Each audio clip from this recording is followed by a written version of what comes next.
नमस्ते दोस्तों, क्या आपने रात को चमकते हुए ध्रुव तारा को देखा है? अगर नहीं देखा तो आज हम ध्रुव से बने हुए ध्रुव तारा की कहानी सुनेंगे। चलिए शुरू करते हैं। सुनीति के बेटे का नाम था ध्रुव और सुरुचि के बेटे का नाम था उत्तम। एक बार की बात है, ध्रुव 5 साल के थे।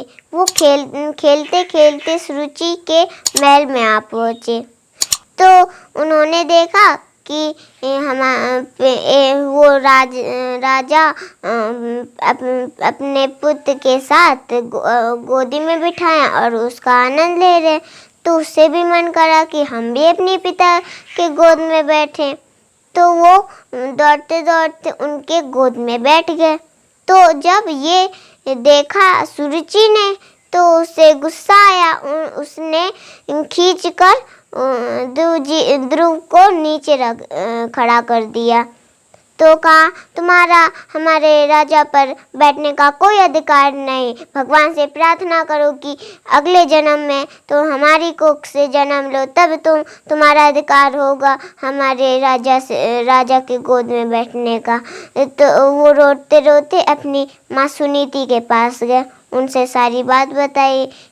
तो सुनीति माँ ने कहा, तुम्हारी सौतेली माँ ने ठीक ही कहा है कि वो तो एक पिता हैं। सबसे बड़े पिता तो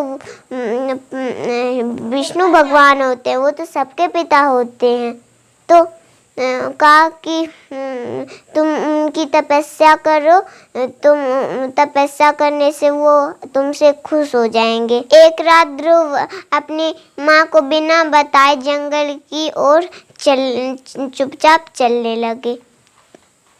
तो रास्ते में उन्हें नारद जी मिल गए। नारद जी ने ध्रुव से कहा कि बालक, तुम्हें डर नहीं लगता? ये कहाँ जंगल में आए हो? अंधेरी रात है, तुम्हें डर नहीं लगता? तो उन्होंने कहा, मैं श्रीमन नारायण से मिलने जा रहा हूँ, कृपया आप हमें कोई रास्ता दिखाइए। तो कहा, ये बहुत कठिन तप करना पड़ता है, तुम ऐसा कर लोगे? तो कहा, हम कठिन तप ही तो करने आए हैं, आप हमें कोई रास्ता बता दीजिए। तो उन्होंने कहा, हम तुम्हें एक मंत्र बताते हैं, उसका तुम जाप करना। ओम नमो भगवते वासुदेवाय नमः। ओम नमो भगवते वासुदेवाय नमः, इसका जाप करना। तो वो अति प्रसन्न हो गए और वहाँ से नारद जी अंतर ध्यान हो गए, चले गए। और फिर ध्रुव जी चलते गए, नदी आई। तो वहाँ एक वृक्ष के पेड़ के नीचे छाया में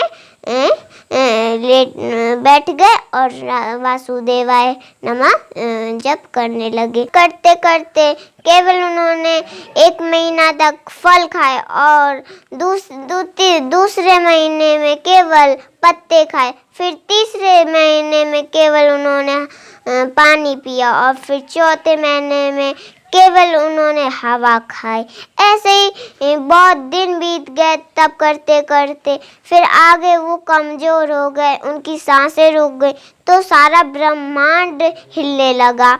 तो सारे ब्रह्मांड जब हिलने लगा तो सारे देवता, सारे इंद्र, वो सब विष्णु भगवान जी के पास आए। उनसे कहा, आप ध्रुव को सामने आ जाइए, हाँ ये सारा ब्रह्मांड हिलने लगा है। तो वो वहाँ स्वयं ही वहाँ पहुँचे। तो ध्रुव को कहा, आंखें खोलो। तो जब आंखें खोली तो स्वयं विष्णु भगवान जी उनके सामने थे। तो कहा कि हम तुमसे खुश हैं, तुमने कठोर तपस्या की, इसलिए तुम मांगो, जो वरदान मांगो हम वो देंगे। हम ऐसा वरदान देंगे जो किसी को भी ना मिला हो। तो कहा कि तुम अपने घर जाओ। तो वहीं से उन्होंने घर भेज दिया। तो घर भेज दिया, उनका राज तिलक किया और वो राजा बनकर रहने लगे। ध्रुव जी का समय पूरा होने पर स्वर्ग से एक विमान आया।